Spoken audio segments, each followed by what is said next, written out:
11-р сарын 19-ны өдрийн 4-р тогтоолоор хууль тогтоолоор үүрэг чиглэл болгосон улсын их хурлын шийдвэрийн биелэлттэй танилцах, санал дүгнэлт гаргах үүрэг бүхий ажлын хэсгийг байгуулсан. За тус ажлын хэсгийн бүрэлдэхүүнд улсын их хурлын гишүүн Ариун Заяа миний бие ахалж, Баатархүү, Галбадрах, Ганхүлэг, Зүлбухаар, Рэгдэл, Инх Туяа нар ажилласан. За тус ажлын хэсгийн зорилго нь хууль тогтоолоор үүрэг чиглэл болгосон улсын их хурлын шийдвэрийн биелэлттэй танилцаж, за цаашид биелэлтийг сайжруулах талаар чиглэл санал дүгнэлт гаргах.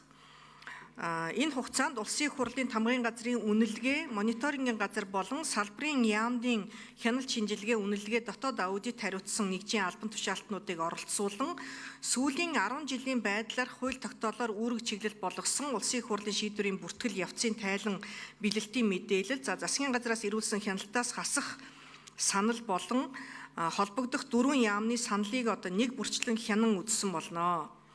Хүний хөгжил, нийгмийн бодлогын байнгын хорооны эрхлэх асуудалд хамаарах засгийн газар улсын их хурлд ажлаа шууд хариуцсан тайлгнадаг байгууллага болон холбогдох бусад байгууллагад үүрэг чиглэл болгосон нийт 37 хуулийн 259 хэсэг заалт, за улсын их хурлын 13 тогтоолын 69 заалт, байнгын хорооны 26 тогтоолын 239 заалт тус бүрийг улсын их хурлын тамгын газар үнэлгээ мониторингийн газар бүртгэж хэрэгжилтэд хяналт тавьж байна. За засгийн газраас ирүүлсэн 2025 оны эхний хагас жилийн хяналт шинжилгээний тайлангаас үзэхэд засгийн газар улсын их хурлын тамгын газарт бүртгэлтэй хууль шийдвэрийн биелэлтийг бүрэн тайлагнаагүй буюу хуулийн холбогдох заалтын 35.9%, улсын их хурлын тогтоолын заалтын 78.3%, за байнгын хорооны тогтоолын заалтын 34.7%-ийг тус тайлгансан байна. 25 оны эхний хагас жилийн байдлаар тус байнгын хороонд хамаарах нийт 20 хуулийн 93 заалтын 31.2% нь хэрэгжсэн. За 60.2% нь хэрэгжээгүй. За 8.6% нь хугацаа болоогүй. За улсын их хурлын 12 тогтоолын 54 заалтын 37% нь л хэрэгжсэн. За 55.6% нь хэрэгжээгүй. За 7.4 нь хугацаа болоогүй. За байнгын хорооны 20 тогтоолын 83 заалтын 57.8% нь хэрэгжсэн. За 36% нь огт хэрэгжээгүй, 6% нь хугацаа болоогүй гэж үнэлэгдсэн байсан. За улсын их хурлын шийдвэрийн биелэлт хангалтгүй, биелэлтийг бүрэн тайлагнахгүй байгаа нь улсын их хурлын тамгын газар болон засгийн газар дахь улсын их хурлын шийдвэрийн бүртгэл хоорондоо зөрүүтэй. За хариуцсан байгууллага биелэлтийг бүрэн тодорхой тайлагнаагүй, мөн журамд заасан үндслэлээр буюу бүрэн хэрэгжсэн цаг хугацааны хувьд ач холбогдолгүй болсон, за тухайн шийдвэр хүчингүй болсон, тухайн асуудлаар дахин шийдвэр гарсан зэрэг үндслэлээр холбогдох шийдвэрийг хяналтаас хасах асуудлыг огт шийдвэрлээгүй байгаатай холбоотой байна. Жишээлбэл 2016 онд өгсөн үүрэг даалгавар тогтоолын биелэлтийг 2025 онд бас тайлагнаад явж байгаа нь өөрөө бас бодит байдал нийцэхгүй юм аа. За байнгын хорооноос гарсан шийдвэрийг хэрэгжүүлэгч байгууллагад тухай бүр бас хургуулдаггүй. Засгийн газар болон улсын их хурлын тамгын газарт бүртгэлтэй байгаа шийдвэрүүд хоорондоо зөрүүтэй байна. Түүнчлэн гаргасан шийдвэрүүд нь хэмжигдэхүйц бус хит ерөнхий байдлаар гарч байгаа нь хэрэгжилтийн үр дүнг бодиттой үнэлэхэд хүндрэлт учруулдаг. Хэрэгжилт хангалтгүй болон хэрэгжээгүй заалтын шалтгаан нөхцөлийг тайлагнаж дүн шинжилгээ хийж ирүүлдэггүй зэрэг асуудлууд түгээмэл тулгарч байна. Улсын их хурлын шийдвэрийн биелэлттэй холбоотой эдгээр тулгамдж буй асуудлыг шийдвэрлэх зорилгоор ажлын хэсэгт дурдгдсан ажлуудыг хийж гүйцэтгсэн. За нэгдүгээрх нь бол байнгын хорооноос сүүлийн 10 жилд гаргасан шийдвэрийн агуулгыг хянаж хэрэгжих боломжгүй гэж үзсэн шийдвэрийг хүчингүй болгох талаар санал жагсаалт гаргасан.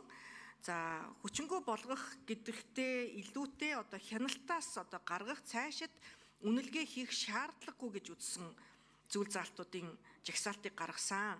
Байнгын хорооны шийдвэрийн биелэлтэд үндэслэн цаашид хэрэгжүүлэх хэрэгжилтийг хянах шаардлагатай буюу хэрэгжүүлэх боломжтой жагсаалтыг бол бас тухайлан гаргаж эдгээр ажлуудад эрчимжүүлэх үүрэг даалгавар болон тусгайсан хяналтыг явуулах хэрэгтэй гэж үзсэн болно.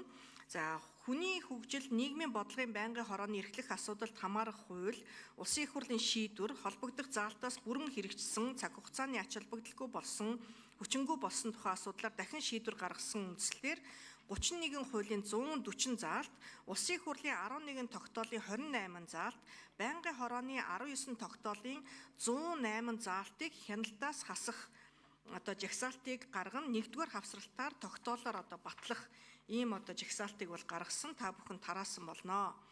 За дээрх шийдвэрүүдийг хяналтаас хасснаар тухайн байнгын хорооны эрхлэх асуудалд хамаарах 26 хуулийн 118, Улсын их хурлын 10 тогтоолын 42 заалт, байнгын хорооны 21 тогтоолын 131 заалтын хэрэгжилтэд хяналт тавьж биелүүлэлтийг хангуулах хэрэгцээ шаардлага бол хിവэрэ үлднэ.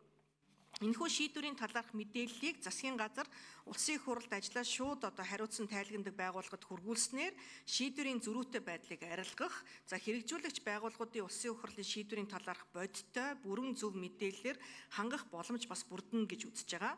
Ажлын хэсгийн удирдамжийн дагуу хийгдсэн ажлууд тэдгээрийн үр дүнг үндэслэн Улсын их хурлын шийдвэрийг хэрэгжүүлэх үйл ажиллагааны гүйцэтгэл үр дүнг сайжруулах талаар засгийн газар Улсын их хурлд ажлаа шууд тайлгнадаг байгууллагын үйл ажиллагаанд дэмжлэг үзүүлэх байнгын хорооны тогтоолын төслийг боловсруулсан. За холбогдох хяналтаас бүрэн хэрэгжсэн цаг хугацааны хувьд ач холбогдолгүй болсон, хүчингүй болсон тухайн асуудлаар дахин шийдвэр гарсан үндслээр хяналтаас гаргах шийдвэрийг нэгдүгээр хавсралтаар цаашид хэрэгжилтийг нь бол дахин эрчимжүүлэх шаардлагатай гэдэг ажлуудыг бол хоёрдугаар хавсралтаар бэлтгэсэн. Ингээд та бүхэндээ тогтоолын төслийг бол бас болвол өнөөдөр ч гэсэн бид нар батлаж болж байна. Эсбөгөөс бид нар өнөөдөр та бүхэн маань аваад хилэлцээд ярилцаад хагас бүтэн сайн өдрөөр энэ 7 хоногт бас ажлуудтай танилцаад эх 7 хоногт бас байнгын хороо нэгэнтээ хуралдах юм чинь бид энэ ондоо багтаага тогтоолын төслөө баталчих юм бол 26 оны 1 сарын 1-ээс бас өгсөн үүрэг даалгаврын хэрэгжилтийг хянаж эхлэх тэр үнэлгээ маань бол илүү бодиттой, илүү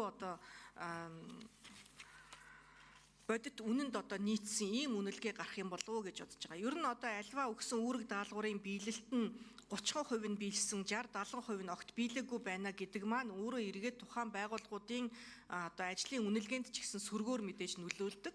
Тэгээ энэ яагаад 60-70% нь биелэхгүй байгаа юм бэ гэд аваад гүнзгий аваад үзэхлээр ердөөсө 2016 оноос 2016, 17, 18 оны хүртэл үүрэг даалгаврууд өнөөдөр биелэлтийн бас нэхэд үнэлгээ хийгдээд энэ бүртгэлтэй холбоотой байгаа юм аа. Тэгээд яг энэ биелсэн энэ тогтоолуудыг хэн хүчингүй болгодог юм бэ гэхээр эсвэл хяналтаас гаргадаг юм бэ гэхээр үүрэг даалгавар өгсөн субъект нь л хүчингүй жагсаалтаас гаргах шийдвэр гаргадаг болж байгаа байхгүй. Тэгэхээр байнгын хорооноос өгсөн үүрэг даалгавруудыг бол бид нар бас эндээ шууд өөрсдөө байнгын хорооны тогтоолоор шийдвэрлэж болж байна.